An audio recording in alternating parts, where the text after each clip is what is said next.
Bonsoir à toutes et à tous et bienvenue au programme du soir sur New World. Nous commençons par le décryptage avec notre éditorialiste Mamadou Diouf. Bonsoir Mamadou Diouf et bienvenue. Merci Guillaume, bonsoir. Aujourd'hui, avec vous, nous parlons de la Tanzanie avec cette visite du président allemand. L'Allemagne demande pardon pour ces massacres commis à l'époque coloniale. Alors, lors de sa visite officielle en Tanzanie, le président allemand Frank-Walter Steinmeier s'est rendu à Songea où il s'est incliné devant la mémoire des Mai-Mai tués à l'époque coloniale entre 1905 et 1907. Il a demandé pardon aux Tanzaniens pour les massacres que leur ont fait subir les Allemands à l'époque coloniale. Il a évoqué également la mémoire du chef Mbano décapité dont la tête aurait été emportée en Allemagne. Alors, est-ce qu'on peut dire qu'un mea culpa d'un président allemand suffirait pour effacer cette page sombre de l'histoire coloniale allemande en Tanzanie? Ça ne suffit bien sûr pas puisque on n'est pas loin, on est juste au début du XXe siècle. Vous parlez de ces descendants qu'il a eu à rencontrer, donc l'histoire elle est là, elle n'est pas terminée. Elle n'est pas terminée, d'autant plus que comme vous l'avez dit, c'est pas son crâne seulement, il y a d'autres ossements également que les Allemands détenaient qui appartenaient à ces groupes de population. Donc ces gens vivent très mal cette situation. Maintenant, qu'il en arrive à reconnaître, parce que c'est d'abord ça. Pour demander pardon, c'est reconnaître ce qui a été fait. Il l'a fait clairement quand il dit j'ai honte de ce que les soldats coloniaux ont fait à vos ancêtres. Je crois que là, c'est un pas qui est important où on assume ce qui a été fait parce que c'est ça également un État, c'est la continuité. On ne peut pas nous raconter des histoires à la matière, même si ce n'est pas lui qui l'a fait, mais c'est l'Allemagne en tant que structure qui a eu à le faire. Mais qu'ils le reconnaissent, c'est un pas. Qu'ils demandent pardon également, c'est un pas. Et c'est un pas que je trouve plutôt intéressant parce que sur beaucoup de situations similaires, d'autres présidents ont refusé de demander pardon, bien que parfois les gens ont insisté sur cette demande de pardon. Je me dis que la demande de pardon maintenant peut ouvrir la porte, non pas à un oubli, mais à une sorte de réconciliation, parce qu'une telle chose, on ne l'oublie pas, c'est inscrit au niveau de l'histoire, on ne peut plus faire partir cela. Ce sont des Allemands qui l'ont fait. C'est un massacre qui a été fait contre des populations au niveau de la Tanzanie. L'histoire gardera toujours cela. Maintenant, il a eu, à mon avis, la bonne attitude en reconnaissant, en demandant pardon, mais bien sûr, ça ne résout pas totalement ce problème. Alors, restant toujours sur son discours prononcé à cette occasion, il a évoqué également le travail qui sera fait après son départ, c'est-à-dire un travail de mémoire sur les massacres commis par l'Allemagne coloniale dans les populations africaines, un travail d'histoire au niveau de l'Allemagne pour que cette histoire soit connue des Allemands. Que dites-vous à propos de cela? Mais c'est important cette sorte de devoir de mémoire, parce que quand vous voyez aujourd'hui une certaine relation entre certaines anciennes puissances coloniales et l'Afrique, les gens se mettent toujours dans cette posture encore de l'esprit colonial. Et quand je dis l'esprit colonial, c'est les Africains n'ont pas de culture, c'est les Africains n'ont pas d'écriture, c'est les Africains n'ont pas de langue, c'est les Africains n'ont pas, c'est les Africains n'ont pas. C'est-à-dire comme si dans cette rencontre, eux, ils sont venus chez nous, comme ils le prétendaient, nous civiliser, nous apporter bien des choses que nous n'avions pas, ce qui n'est pas vrai du tout d'un point de vue historique. Et malheureusement, c'est ça qui est enseigné pendant longtemps au niveau de leurs établissements. Mais il serait intéressant, effectivement, que pas le président allemand seulement, mais que les Allemands, de façon générale, se rendent compte que les barbaries qu'ils ont l'habitude de dénoncer dans d'autres pays de façon contemporaine, eux-mêmes, ils ont eu à le commettre à tel endroit, à tel endroit et à tel endroit. Et effectivement, il y a un travail d'histoire à faire à la matière pour que on restitue autant que possible ce qui s'est passé pour que l'on sache que dans l'histoire de l'Allemagne, il n'y a pas seulement des Juifs qui ont été massacrés par Hitler, mais il y a des Africains également qui ont été massacrés par le Reich.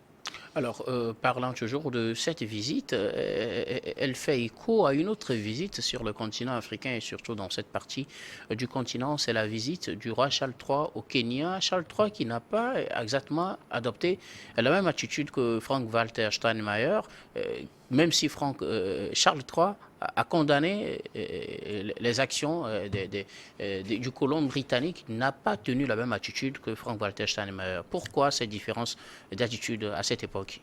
Effectivement, malgré, j'allais dire, la demande pressante, puisque des gens ont manifesté au niveau du Kenya avant sa venue, parce qu'il y en a même qui n'étaient pas pour qu'il vienne, s'il ne demande pas pardon. Ils en avaient fait carrément une condition. D'autres ont manifesté pour faire une pression pour qu'il accepte de demander pardon. Une pétition lui a d'ailleurs été envoyée. Tout à fait, mais il ne l'a pas fait.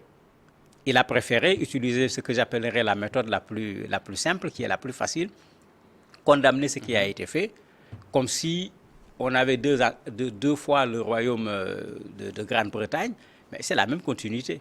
C'est quelle famille qui régnait? Parce qu'avec le président allemand même, c'est un peu différent. Ouais. Mais ici, on a une famille royale. On a une continuité à l'intérieur d'une même famille. C'est quelle famille qui régnait à l'époque? C'est la même famille royale. Ben, tout à fait. Donc, c'est ici qu'on devrait certainement plus demander pardon, parce que lui, il doit se sentir encore beaucoup plus responsable de ce que les Britanniques ont fait que le président allemand qui pourrait dire « Mais moi, je suis venu, je suis président depuis telle période. Moi, mon grand-père même n'était pas dans l'armée allemande. » Donc, il n'est tenu que par la continuité de l'État en tant qu'entité. Ici, lui, il est tenu également par la continuité d'un point de vue familial, puisque c'était eux. Et c'est ce discours d'ailleurs que certains ont tenu au niveau du Kenya en disant qu'il ne doit pas venir parce que c'est la même famille. Pour qu'il vienne, il faut qu'il accepte de demander pardon. Mais lui, il a préféré tout simplement, sans limiter à une condamnation de ce qui a été fait, sans pour autant aller jusqu'au niveau de la demande de pardon. La différence, c'est qu'en Allemagne, depuis 2018, ils avaient décidé, comme ils l'appellent, de faire face à l'histoire. C'est-à-dire, au lieu de continuer à contourner ces problèmes, ils avaient décidé de faire face. Et quand vous regardez l'attitude du président, c'est ça. Il y a eu des problèmes. Au lieu de tourner de gauche à droite, ils ont fait face. Il y a un autre génocide qui a eu lieu en Namibie. L'Allemagne a reconnu que c'est un génocide. En 2021. Oui, en faisant face carrément à la situation, en se disant, mais c'est nous qui l'avons fait, et pour voir après comment on fait pour pouvoir, si on peut compenser, s'il faut s'excuser comme il l'a fait, s'excuser pour repartir sur de nouvelles bases. Mais il y a beaucoup d'autres États, ce n'est pas la Grande-Bretagne seulement. Je me rappelle encore la demande de pardon du pape à l'époque à Dakar quand il est venu au niveau de Gorée, mais ça avait fait l'objet de même débat, il faut qu'il demande pardon, bon, non, c'est pas lui, c'était pas lui. Ça a fait l'objet de débat. Regardez la relation entre la France et l'Algérie d'un côté, la relation entre la France et le Rwanda de l'autre, le même débat est là. Le même débat est là. Bon, la France a utilisé une autre stratégie en mettant en place une commission d'historiens des deux côtés pour qu'on réécrive ensemble l'histoire. Je ne sais pas si vous vous rappelez de ça, mais la France n'est pas allée jusque là où les gens demandaient à ce que la France aille. Bon, comment il s'appelle? Le président Macron, à un certain moment, a reconnu que c'est un crime contre l'humanité, etc. Mais il n'est pas allé jusqu'à la demande de pardon qui a été réclamée. Et ce n'est pas avec le président Macron. Depuis plusieurs présidents français, la réclamation est là. La France est un peu sur la posture de l'Angleterre. La France n'a pas demandé pardon, alors que si c'est des bévues, la France en a fait beaucoup au niveau du continent africain. Alors, dans ce mélange, peut-on donner du crédit à l'attitude du président allemand Frank-Walter Steinmeier? Moi, je me dis qu'on peut donner du crédit, puisqu'on parlait ici la dernière fois de la visite également du Premier ministre allemand, qui est également sur le continent africain qui était sur le continent africain à la même période. Je me dis que l'Allemagne veut revenir sur le continent africain. Mais l'Allemagne veut revenir sur de nouvelles bases. Et je me dis qu'ils font certainement une très bonne lecture du niveau de conscience des peuples africains aujourd'hui, qui ne sont plus prêts à continuer une collaboration avec une puissance coloniale qui maintient l'esprit colonial. Et dans ça, l'Allemagne est en train de vouloir sortir de l'esprit colonial en dénonçant ce qui a été fait par l'Allemagne. C'est un point, et je ne trouve pas que c'est un point négligeant à négliger plutôt d'un point de vue diplomatique, surtout quand on regarde ce qui se passe entre l'Algérie et la France.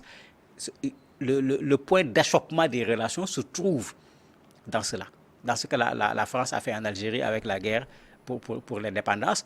Et dès qu'on s'approche de ça, on va jusqu'à rompre les relations diplomatiques. Je me dis que l'Allemagne a certainement fait une lecture de l'ensemble de ces éléments pour pouvoir revenir sur le continent, non pas en étant considéré comme une puissance coloniale, mais en assumant l'histoire coloniale de l'Afrique, mais en étant un État qui s'appelle Allemagne et qui vient collaborer avec des pays africains. Et si c'est ça l'esprit, je me dis que collaborer avec l'Allemagne se fera avec moins d'a priori que ce qui se fait aujourd'hui avec la France, qui est en train d'être rejeté dans un certain nombre de pays africains, parce que les gens ont l'impression qu'il y a une continuation de l'esprit colonial jusque dans les relations d'aujourd'hui. Mais quand on voit l'attitude du président, on voit plutôt autre chose, parce que lui-même, il l'a dit, il faut qu'on puisse regarder les choses en face. Nous devons faire face à l'histoire pour pouvoir recommencer sur de nouvelles bases. Alors, est-ce que ce mea culpa du président allemand peut ouvrir la voie à une nouvelle ère de relations entre la Tanzanie et l'Allemagne, et partant entre l'Allemagne et ses anciennes colonies? Mais bien sûr, ça peut ouvrir une nouvelle base en fonction de jusqu'où l'Allemagne va aller. Puisqu'en fait, il y a un jeu quand même dans cette... quand on demande à quelqu'un de demander pardon, quand on demande pardon, cela veut dire qu'on reconnaît qu'on a fait une faute. Mais en reconnaissant qu'on a fait une faute, les victimes, si je peux les appeler ainsi, ou bien disons ici les descendants de ces victimes, parce que les victimes ne sont plus là, peuvent réclamer un dédommagement. Et il y a des cas déjà. Comme en Namibie. Voilà. L'Allemagne semble plutôt disposée à une discussion sur ce plan-là. Et on a l'impression que quand vous regardez la France, quand vous regardez l'Angleterre, les gens ne veulent pas aller dans cette dynamique-là, de sorte que quand ils parlent de ce passé colonial, les mots sont particulièrement choisis pour éviter la responsabilité de l'État actuel, pour éviter cette responsabilité. Alors qu'ici, il a pris carrément ses responsabilités. Mais on l'a vu sur le cas de la Namibie, on a vu l'Allemagne négocier avec des descendants de peuples qui ont subi les affres des colons pour aller dans le sens un peu de faire une compensation, y compris sur le plan financier, une manière de vouloir, comme je l'ai dit tout à l'heure, mais regarder leur histoire en face, tracer un trait. On ne peut pas effacer l'histoire, mais on peut tracer un trait pour qu'on sache qu'il y a eu une Allemagne jusqu'à telle période, et à partir de telle autre période, il y a eu une autre attitude de la part de l'Allemagne. Mais moi, je trouve que c'est l'attitude la plus simple aujourd'hui, parce qu'on ne peut pas enterrer l'histoire. L'histoire, c'est comme du sable qui se trouve à l'ombre d'un arbre. Si tu veux enterrer l'ombre, mais tu vas faire une montagne, mais il y aura toujours l'ombre. Alors, comme vous le dites, peut-on assister à une situation de dédommagement en Tanzanie, comme on l'a vu avec les Herero et les Nama en Namibie?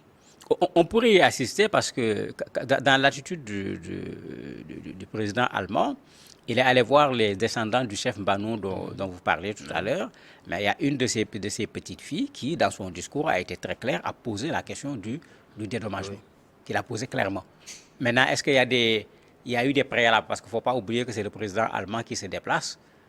Je ne crois pas que la dame en a parlé comme ça. Il y a eu certainement tout un travail qui a été fait en bas avant que le président allemand n'accepte de rencontrer ses descendants. Ce qui veut dire qu'ils sont déjà disposés à faire quelque chose. Maintenant, on viendra à faire comme si on discute, alors que tout le monde le sait, ce n'est pas nos présidents qui discutent ce genre de questions. Tout est fait au préalable. Ça sera une façon de donner un départ à une possibilité de dédommagement qui va être discutée entre cette famille et le pouvoir actuel au niveau de l'Allemagne. Et s'ils parviennent à tomber sur un accord, mais c'est toujours un plus pour l'Allemagne qui rentre dans cette logique dont on parlait tout à l'heure, assumer le passé colonial de l'Allemagne, en particulier ce passé qui est un passé de massacre par rapport à un certain nombre de populations. Nous avons évoqué en début de semaine cette double visite des autorités allemandes, celle du président Frank-Walter Steinmeier et du chancelier Olaf Scholz. Est-ce qu'on pourrait lire derrière cette bonne attitude de l'Allemagne tentant à réparer ses mauvaises pages ou à corriger une partie de son histoire, d'autres idées qui ne seraient pas dites sur la place publique? Mais bien sûr, à côté de cet aspect politique, puisqu'on est en train de vouloir gérer un problème, mais on est en train de le vouloir gérer d'un point de vue politique. On aurait pu essayer de le gérer d'un point de vue juridique. En disant à l'Allemagne, vous êtes responsable. Mais derrière, il y a autre chose. L'Allemagne est en train de venir en Afrique comme toutes les autres puissances le font actuellement. Tout le monde se rend compte qu'il y a un certain avenir sur le continent africain d'un point de vue économique et chacun veut se positionner. Mais pour l'Allemagne, le plus simple, c'est d'aller vers des pays qui ont immédiatement ce dont l'Allemagne a besoin, d'aller également vers des pays qui étaient des anciennes colonies allemandes où il y avait déjà une certaine relation, j'allais dire, d'un point de vue historique, pour essayer de voir comment éventuellement en refaire des rampes de lancement pour conquérir le continent africain. Et quand vous regardez la visite du Premier ministre allemand, la visite du président allemand, vous avez les deux éléments en même temps. Est-ce qu'on a déjà vu même dans l'histoire un pays européen qui envoie en même temps son président, son premier ministre en visite dans 2 zones de l'Afrique de façon différente. Je ne me rappelle pas avoir vu une telle chose, mais l'Allemagne est tout simplement dans également de la géopolitique. Puisque tout le monde le sait, le continent intéresse les gens. Les ressources du continent intéressent les gens.